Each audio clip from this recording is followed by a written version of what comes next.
Également à la une ce soir, un pacte qui fait beaucoup parler, notamment les Gilets jaunes. Oui, notamment le pacte de Marrakech, on en parle beaucoup depuis quelques jours, entre autres, c'est vrai, sur les barrages des Gilets jaunes, mais pas uniquement. Je vous donne l'intitulé complet, on en a parlé déjà la semaine dernière, notamment, c'est le pacte mondial pour les migrations sûres, ordonnées et régulières.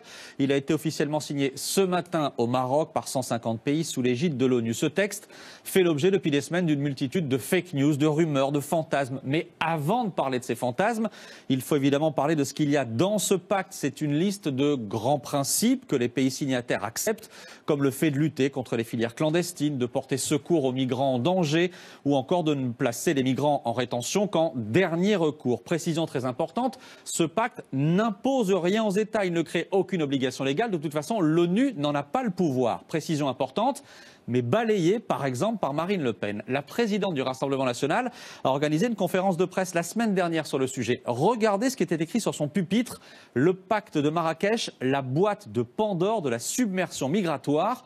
Pour Marine Le Pen, ce texte accorde une sorte de permis de migrer. Ce texte pose la première pierre d'un droit à la migration, un droit reconnu comme un droit de l'homme et mis en œuvre par le droit international. Les pays signataires s'infligent une auto-interdiction de redéfinir et donc de durcir leur politique migratoire. Le Rassemblement national exige du président de la République qui s'apprête à signer avec une glorieuse inconséquence le pacte de Marrakech de renoncer à cet acte de trahison. La France n'a pas renoncé, mais ce discours-là, Marine Le Pen l'a à nouveau défendu ce week-end à Bruxelles. Elle était aux côtés notamment du sulfureux Steve Bannon, l'ex-conseiller de Trump, aux côtés aussi de responsables nationalistes flamands. La Belgique ou les nationalistes flamands ont d'ailleurs claqué la porte du gouvernement. Ils n'acceptent pas que la Belgique signe ce pacte. Plusieurs pays ont d'ailleurs décidé de ne pas signer. Autour d'une quinzaine, Israël, Autriche, États-Unis entre autres. On sait que Donald Trump explique depuis des mois que ce texte est mauvais pour les Américains, que les États-Unis pourraient perdre le contrôle de leurs frontières. C'est faux, mais ces discours-là ont une résonance énorme, notamment auprès de certains gilets jaunes, de certaines figures du mouvement qu'on a beaucoup vues sur les plateaux de télé, comme Éric Drouet et Maxime Nicole. Et l'histoire de l'ONU, c'est il veut signer un pacte pour accueillir 480 millions de migrants sur 8 pays différents et donner la place de siège permanent à l'ONU à quelqu'un d'autre.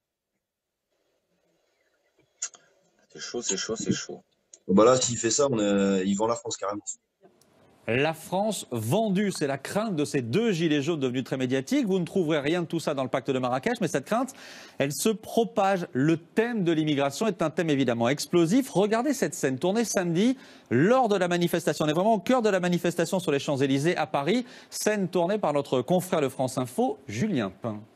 Vous pensez que c'est quoi le pacte de Marrakech à votre avis? C'est en fait pour avoir en fait une immigration en fait constante et puis massive. Ah, là, ce sera Calais puissance 1000. Vous l'avez pas lu totalement. Vous l'avez lu totalement. Combien est-ce qu'il y a de pages à lire? 90 pages. Vous avez lu les 90 pages? Non.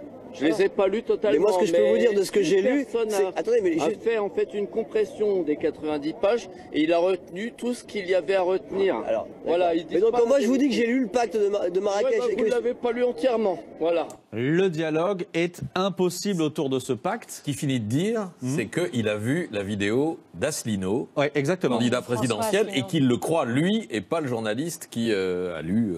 Absolument. Il est convaincu de ce qu'il a vu sur Internet, notamment chez François Asselineau. Nathalie Chuc, je me tourne encore.